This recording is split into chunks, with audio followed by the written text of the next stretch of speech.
Hmm. Yeah, that is an option available. In terms of stunners from the off lane, I was sort of thinking the Mars is still in there. So that could be the potential play if 5ManMidas are looking in that direction. Meanwhile, from Mad Kings, okay, Underlord and the Crystal Maiden to work with. So all of a sudden, this Mad Kings lineup basically just doubles the amount of lockdown they have to work with those two selections. Yeah, kind of a steal as well. Puck very historically does not like to play versus the Pit Lord.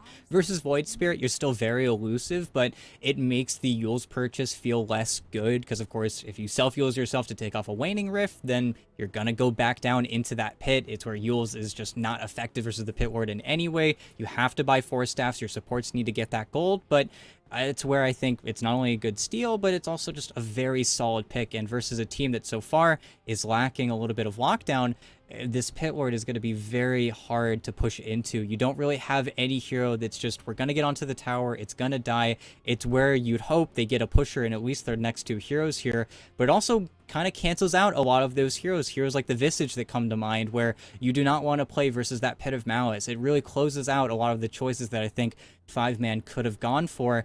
And we still have this question mark with the Skyrith where we need lockdown. This is not a 4 position that's going to provide very much to us aside from just a few spells to throw out to combo with the Void Spirit, but then our team fight's done. It's where I'm a little bit scared for the scope of these fights that Mad Kings are really gearing up for now. Hmm. And, well, they're taking some time to think this one over because you just laid out multiple issues that they need to deal with, and okay, well, that beefs up their front line a little bit. That gives them another initiator. That gives them the hero to set up for the Skyrith Mage with the Mystic Flare. So, not a bad choice, but I feel like that doesn't necessarily fix everything. It gives them a potential tool to use, but they still have a little bit more work to do, ET. Yeah, and really, with the axe, just be careful, 5-Man Midas. Think about your bans here. Do not give this axe a bad lane. And of course, there's a CM, so you have a pretty weak 5 there. Not in terms of her spells, but in terms of you can actually kill her pretty easily. But no matter what he ends up laning with, this axe is going to struggle to make plays, I think, just a little bit. And of course, it's an offlaner that needs a Blink Dagger. He is going to be taking up that farm away from you. It's where that CK ban is real nice for Mad Kings. They would love somebody to alleviate that pressure off their offlaner and their mid. They would love a carry that can get active a little bit earlier on. So heroes like the CK, like the Wraith King, anybody who gets in there early.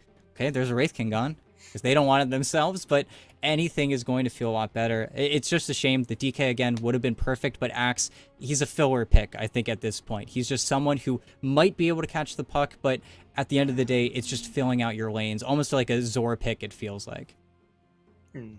And then the Lifestealer getting banned away here, so Mad Kings showing it a little bit of respect. Game 1, Argius did not have the greatest of times, but that's not exactly an invitation to let him try again, so they remove it. The Monkey King ban on the other side, bit of an interesting one, and then a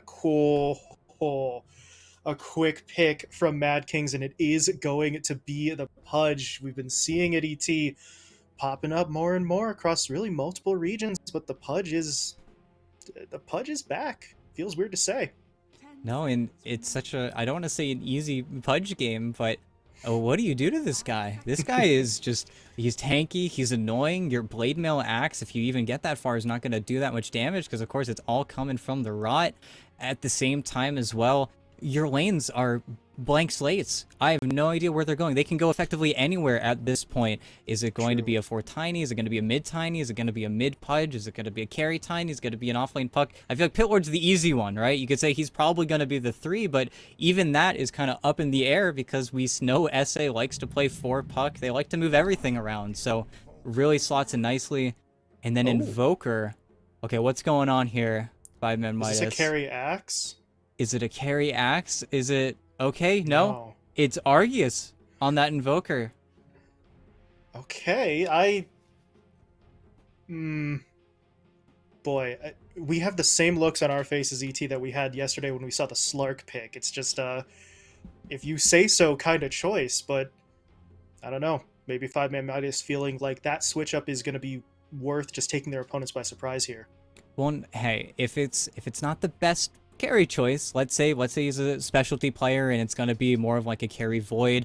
It's a Puro that frees up everybody else. He'll get the vessel. He'll get it pretty quickly. It's something to maybe counteract this Pudge pick specifically. This frees up your Void Spirit from having to make that ugly choice where, am I going to be the one rushing vessel? Am I going to have time for my Yules? Is my Ag's timing going to get messed up because of all this? So at the very least, I think puts pressure off of that Void Spirit. But again, we're in NA. We have an offlaner that needs a Blink Dagger. That's a good 15 minutes where this Axe is going to be farming, not rotating.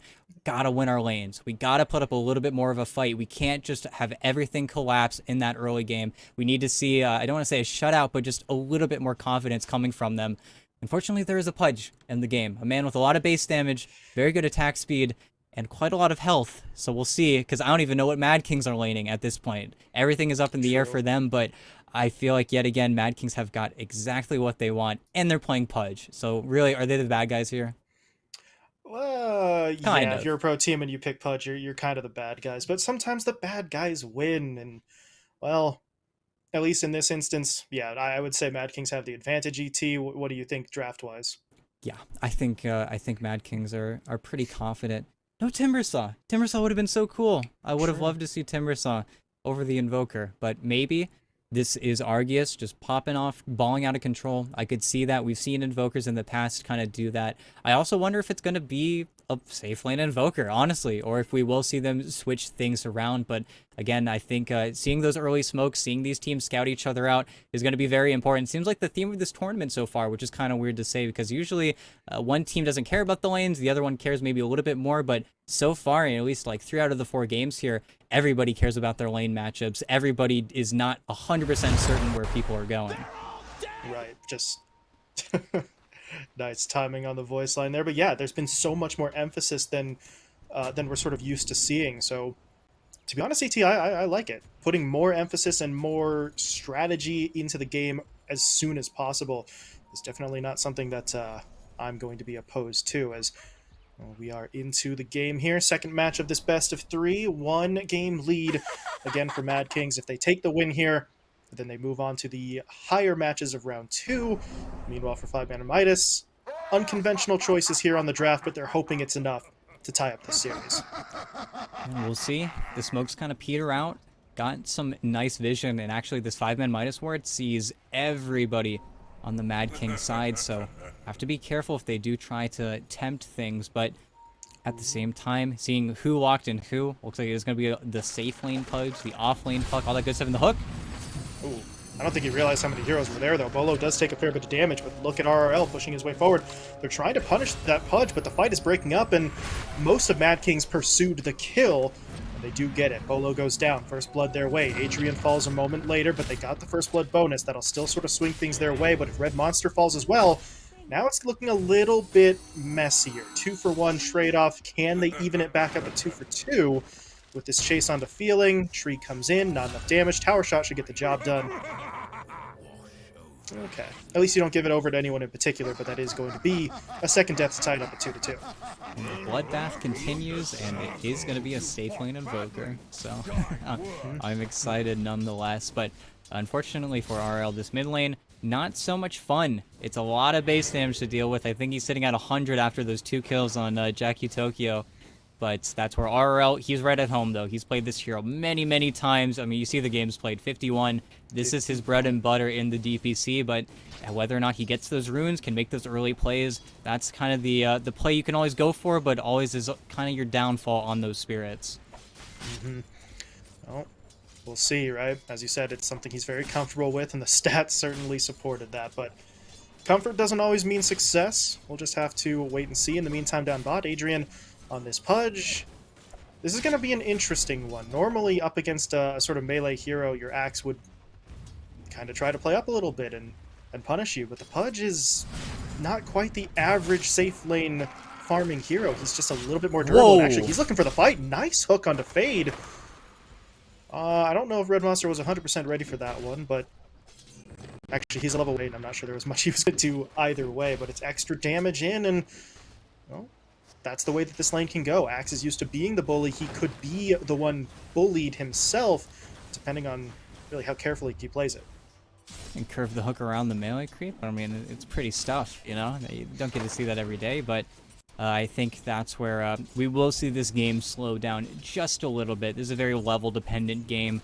Maybe we'll see the supports rotate for those runes, but it's where, unfortunately, everybody is so tanky, and nice dodge of the hook, nice courier snipe from Bolo, but until we get that Blink Dagger on the axe, until we see our level 6s, we should see this landing stage be pretty quiet. I love Fade using the Battle Hunger on to Red Monster instead of really even an attempt to hit Adrian with it at the rate that the Pudge has been sort of hitting creeps. So the problem with this plane is that Red Monster really doesn't care too much. If that's the only damage he's taking, he should be fine. But now, BT, it's not the only damage he's taking because Bolo's starting to get involved a little bit on that Skywrath. It is funny, though, that is the option in Dota. You ignore the Pudge. You cannot really hit up into him, but it's where, unfortunately for Adrian, you see him sapping a little bit of XP, and getting that hook level 1, you don't really see the hook typically on that Pudge just because your other spells are so important, so maybe see him slow down a little bit. Can only expect the 1-3-1 build on him, but that's where safe lane Invoker, baby.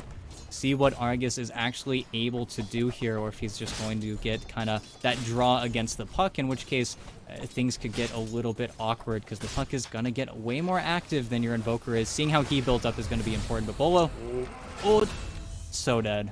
That is a hell of a combo. Root into hook, into damage. Bolo falls. Crystal Maiden dropped a little bit low as Fade tried to get in there for the revenge. Unfortunately, though, Fade, yeah, wasn't ready for that one. Red Monster and Adrian turn on him with the 2v1. Unbelievably low amounts of HP, but the last hit point's the only one that matters, ET. They live and they get the kill. And look at Argus. Uh-oh.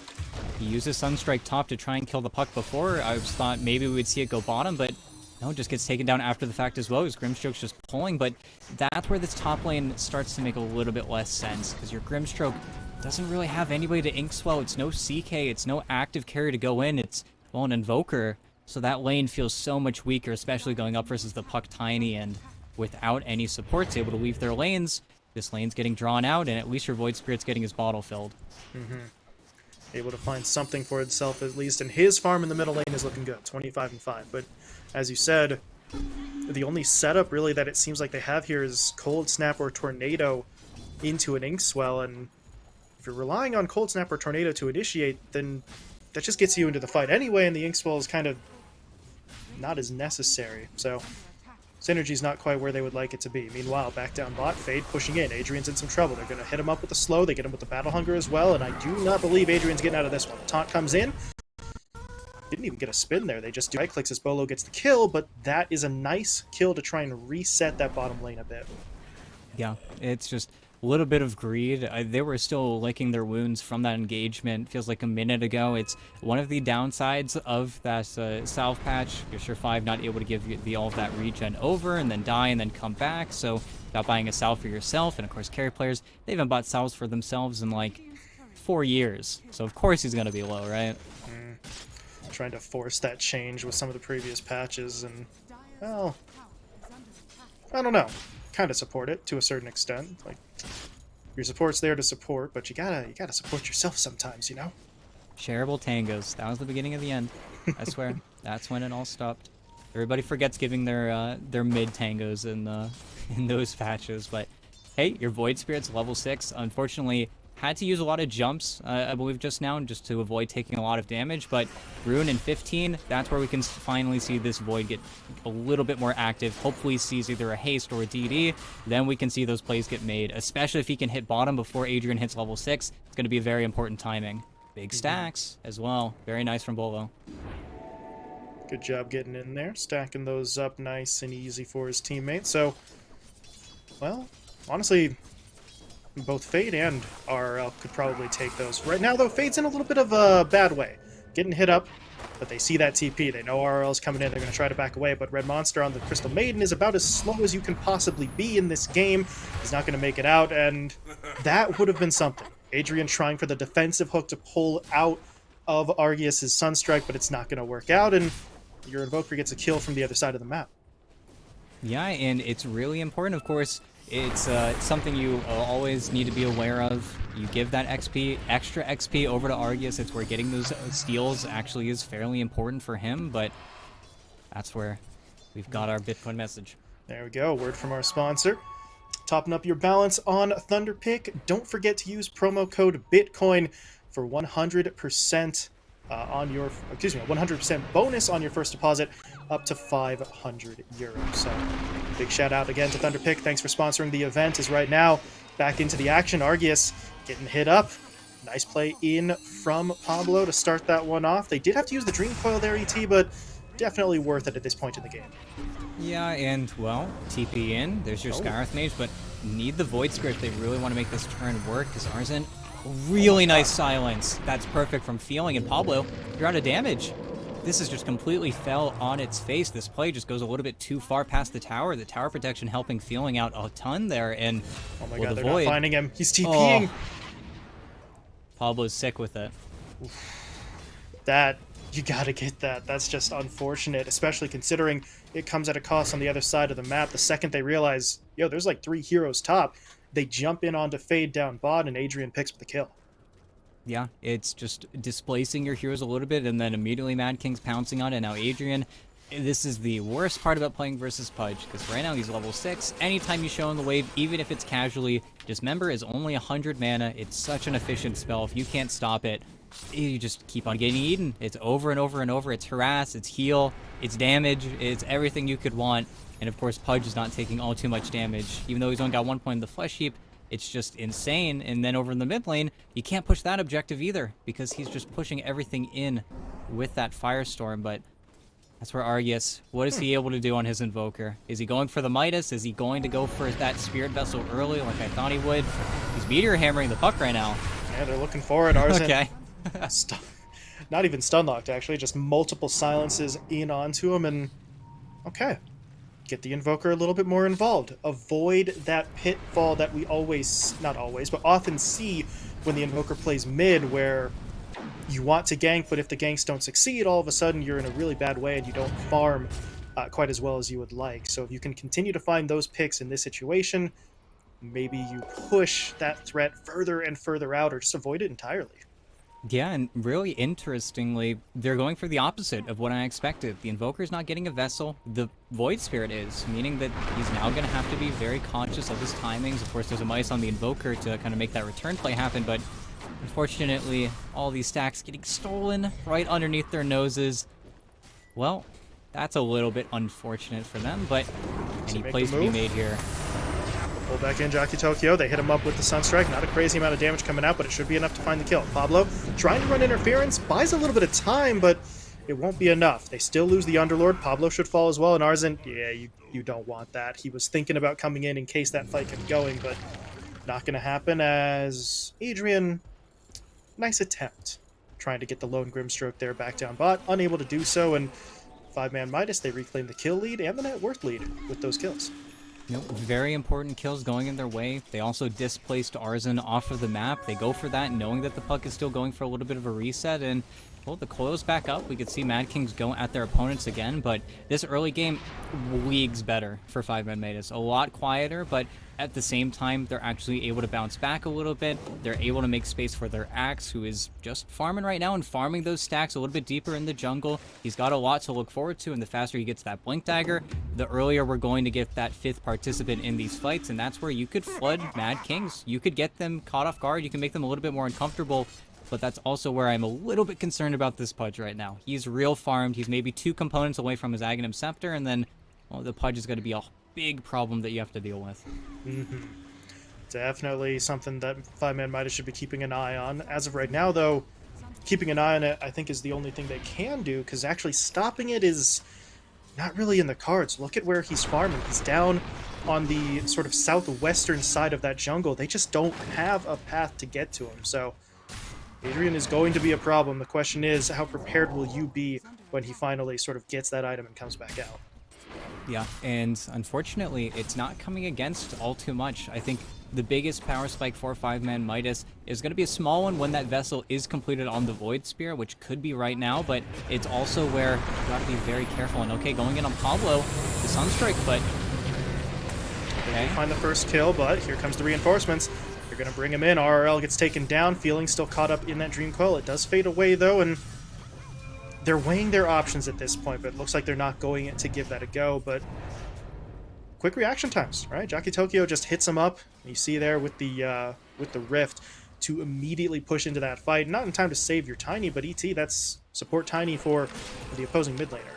Yeah, it's no Dawnbreaker, right? The Fiend's Gate maybe comes just a breath slower, but at the same time, the more plays they can set up like that, items like that Atos getting finished up on the pit ward makes it more obnoxious. And the big problem for 5ManMidas, early game can be fine, we can stabilize, we can do these things, but where are we getting onto objectives? Are we pushing in behind towers? Are we getting damaged? This bottom tier 1 is still alive, the Pudge's lane is still a massive success. How do we start to transform the map into something that we want to play around?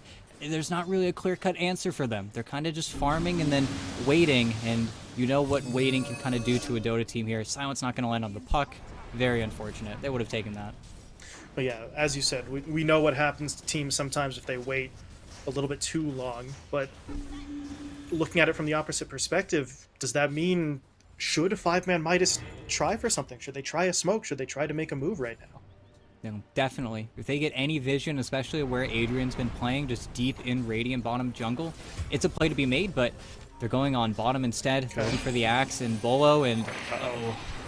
There's that Dream Coil onto 2. TP comes in. It's, there we go. RM came in first, which I don't really know if that's the way that they wanted it to go down, but they will at least find a return kill. Support for support trade-off this time, but, well, if you're 5ManMidas, you need something, right? You're getting money into your Axe's hands. That's got to count, and it's unfortunate for the supports that they have to be the sacrificial lambs here, but that is the support life. Well, and think about it. It's 4 TPs. The Tiny just TP down there as well, I think, to fill the bottle of the Pit Lord, but they're looking for a Fiend's Gate. They've shown their entire hand here. They're already pushing onto this tower, but this would be a real bad way for Fade to go down here. He's 200 away from that blink, but I just didn't expect them to all stick around, and now the options are still there. Defend the bottom tower. They've got the Fiend's Gate. Now you look across the map. If this Pudge finds anything top, you know they're going to flood their TPs. This is a very dangerous position to be in. Adrian just going fishing, looking to see what he can get. Answer is nothing There's at the the moment. gate. Didn't get the deny, though, so the tower does go down, and yeah, the gate is coming in. Argia says, I am out of here. No, you are not, sir, as I'll hit him up with the root. Into, well, just a straight-up ult out of Adrian, and as you said, it's low mana, it's low cooldown. Dismember's just a little bit too strong, and Argeus gets punished. Yeah, and it's really tough. I understand that they want to make that trade, and Fiend's Gate, of course, not being in the game that long, it's a really hard thing to keep that timer in the back of your head about when that spell is up, but it's just too easy. They're not losing enough on Mad Kings right now, and of course, Blink Dagger finished on your axe. You can start to make plays for 5ManMidas, but we need to see those plays. We need to see that Blink reveal. We need to see that Skywrath Mage ult landing on anyone. That's where we need to find some of those supplemental pickoffs. Otherwise, this game just gets locked down tight. I just don't know when you're going to find a way onto that mid tower for 5ManMidas unless they find those picks. They are going to give it a go here. 3-man smoke. Bolo feeling an RRL, looking for a target. The problem is, there isn't an immediately available one, so they have to make a little bit of a wrap around here, but they got too close to the tower, I believe. Yeah, it does pop. They see Pablo, but the Avalanche is going to shut all of that down, and now, at this point, can you even bail out? No, they're going to get rooted up. They get hit by that Dream Coil as well, and of the 3 heroes who went in, that's the one hero who needed to get out. RRL falls while the 2 supports try to make an escape, but even if they do escape, I don't really know how relevant that's going to be, although they're turning onto Arzin here. If they could find this kill, Fade wants in. He's looking for the blink. He gets off the Culling Blade. And now all of a sudden it looks a little better. No, it does not. Adrian comes in. Hook in to Dismember, and Fade didn't see it coming till it was far too late to stop it. And the Ags, it's done. Feeling he's stuck too. He's in the middle of everything. They toss the Pudge. They get the Flesh Heap stack. Nice stuff. It's just, yet again, Mad Kings have so many playmakers in their team just naturally. Does this land? Oh, had a keen optic or something. Maybe that's a pull that ends up landing, but 16 minutes, he's got an axe, he's got a hood, and it's just a waterfall. At least they get the Tiny, and I don't think they're actually going to get the trade onto the Skywrath Mage because he went down so fast, but this is still not so nice to play versus, and now can you make that smoke play with the axe? Do you need to get lucky with your opponents getting aggressive on these towers? It feels like a little bit of an overextension, but with the cart, they have to deny the tower, and, well, no harm, no foul, because Mad Kings just retreat to their side of the base, and 5 men need to be the aggressors yet again.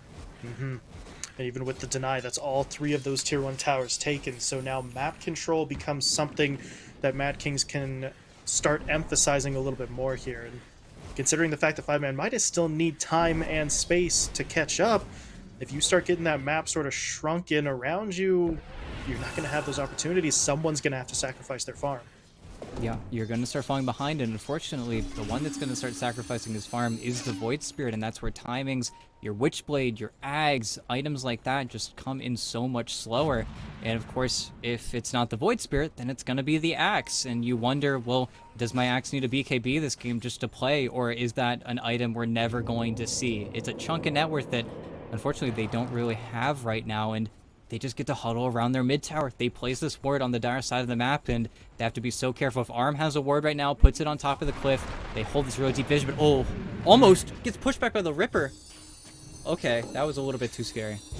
Got a little awkward there, but RRL is able to make his escape, but, well, this is what I was talking about a little bit before, the potential for map control. You see Mad Kings not feeling all that intimidated, pushing their way into their opponent's jungle, setting up a couple of wards there. So if you're 5ManMidas, your side of the map is starting to not be your side of the map anymore. They need to try and do something. Fade has pushed over to the west side instead, so if your side's not safe, farm on your opponents, but you could still be getting into some trouble here as Bolo is actually going to try and turn onto RM. They do drop the Mystic Flare. That leads directly into the Culling Blade kill. Nice start to the fight, but what else can they get? As of right now, it's looking like what they're going to get is a punch to the face, as they're just getting completely overrun. Fade did not have the backup he thought he did. His feeling had to just try and flee. I think he makes it out here. Arzan already used his... Nope, he's got the Yules. Didn't need the ult. They lock it down. And there's going to be the hook into not even a Dismember. He already used it. They just have the damage. And all of a sudden, that kill on the Crystal Maiden does not look very impressive. Yeah, and that's 9 flesh cubes that you have to play around. And now, is this really the play? They're going to try to force the Roach, but I guess with Jockey Tokyo, he's got it so much damage from his passive that I guess they can do this. And with their opponents already spread out, yeah, this should just be a free forest. It ain't the prettiest Roach, but when your opponents are not really doing anything, yeah, they're going to scout it out. But unless you can get the Axe there yesterday, I feel like this is going to be maybe a little too late. But here we go. Fade's He's trying for it, but it's not in the cards. At least you got a lot of farm during that time on the Invoker. But yeah, Toss. Oh, it's so beautiful. It's so perfect. Toss, Silence, Root, second Root coming in, and they've got the kill. That's just perfect execution. They take care as well not to overlap that lockdown as well, so they can keep him locked down long enough to find the kill. And now Bolo's going to get taken out as well. Double kill for Pablo. Position 4 Tinies don't often get the double kills, but Mad King's really just feeling themselves right now. You see the hook, you know, coming in. Adrian, he's not hitting everything, but he takes what he can get. He's still looking for it, but we have gotten this pledge to unkillable stage, I think, at this point. Once he hits level 20, it gets even larger magnitude, more difficult to kill him. It's where I wonder what this Invoker is going to do to put up for us. Is it the Refresher build? Is it him just getting a Bloodthorn? It's just such a hard game. I'll take a bit of a break from the action here to get another word from our sponsor, Thunderpick. If you're looking to top up your balance on Thunderpick, don't forget to use promo code BITCOIN to get yourself a 100% bonus on your deposit up to 500 euros. So, thank you again to Thunderpick for providing the odds and for sponsoring the Bitcoin series. As Adrian, right on time, just when we're done with the ad read, he tries to jump in, but this is looking a little ugly, losing a lot of HP right away, and he might just go down here, but he does have the Aegis, so even if he dies, well, never mind, he's not going to die. He picks up 2 kills instead. He's going to look at Fade as well. Fade does get off the taunt, but Adrian doesn't care. Look at him go, pushing his way forward. Wants a high 5 as well, because why not? You are just in complete control of this fight. 5ManMidas are going to get 5-man wiped at this rate. If RRL, nope, not going to be able to get away. They hit him up with that root. Doesn't even need it. Oof. Full 5-man wipe, and ET, they don't even kill the Aegis that they were going for in the first place. See, you thought the Pudge was gonna die, but then he pressed E. Then you don't die anymore, you know? It's just that easy, but, well, what can you do if you're 5ManMidas in this game? I think it's time to just G-split, time to push down those lanes, just hope that Mad Kings are incapable of pushing down your towers too quickly here. I feel like if we could see 5ManMidas trade each of their tier 2s for 10,000 net worth, then that could be equivalent exchange to get them something, but without the Ags on the Void Spirit, without BKBs, they don't really fall into that power spike where they can take their next engagement. I feel like we're slowly getting a BKB built up on the Axe, but the rest of the lineup is just struggling for damage, and that's where, unfortunately, this Invoker, it's cool. He was landing a lot of Sunstrikes. He's been farming a ton, but if he's still not confident to fight, Mad Kings are just ready. They're so ready. They're ready for the next 10 minutes of the game to fight you. And, well, attempt mid. Arzit and Pablo pushing it onto Bolo. They don't get him with the immediate combo, but they should still find this kill. Eul's Scepter comes through. That's an interesting attempt with the Mystic Flare. Not a long cooldown, so might as well let it fly, but not enough to affect the outcome. Is now up top. Adrian's going to jump in onto RRL. Doesn't get the kill with the Dismember, but they do hit him up with the root from the Atos, but Faye just has to try and push in there, hoping to keep his teammate alive. He does so at least he's got that. The problem is, comes at the cost of his own life, and now Arzin and Pablo are into the base. RRL actually not going to get away, so the sacrifice on Fade ends up being not worthwhile. Adrian just jumps in for another kill, and there's your GG. 5ManMidas getting bullied in this series. Yeah, the Pudge. It's just that good, and I feel like that's where 5ManMidas didn't make too many mistakes. They tried what they could, and unfortunately the Invoker just wasn't enough. It wasn't good enough of an answer, and now I feel bad for being so happy for 5ManMidas to be playing in the series, but, you know, Mad Kings, they're scary. They're looking at it. If they get to qualify for Div 1 SADPC after this as well, well, they're a team that you're going to look at very closely, but Safe Lane Pudge, Adrian, that guy's a scary guy. He's been farming real well. Both these games really being the top of the net worth, being the scary one on the map, but also Jackie Tokyo being the more stable rock, I want to say, of the team. Of course, balling out on his Dawnbreaker, but even here, he's just an absolute wall. Very few mistakes. Really, I don't even remember when he died in this game. I feel like it was an irrelevant death almost, because at the end of the day, it just didn't matter. We got really no building damage, not too much split push, not enough farm. 5ManMidas just couldn't close the gap, and unfortunately, they have bits and pieces of a good lineup, but just not enough to really make anything kind of mesh together. It's pretty much the exact opposite of what Mad Kings were able to do in both of their drafts, where everything just connects at the end. It just feels like 5ManMidas, they might not have been ready for this match, but that's where, hey, Mad Kings, they get their 2-0, looks pretty good in the round robin. And that's one thing I do want to sort of mention. You know, we talked about the Dawnbreaker balling out last game, the Pudge pick looking pretty good, but very quietly, very sneakily, right? That support duo, Pablo and Red Monster, just so much contribution. That game, their combined stat line, 11 kills, 25 assists.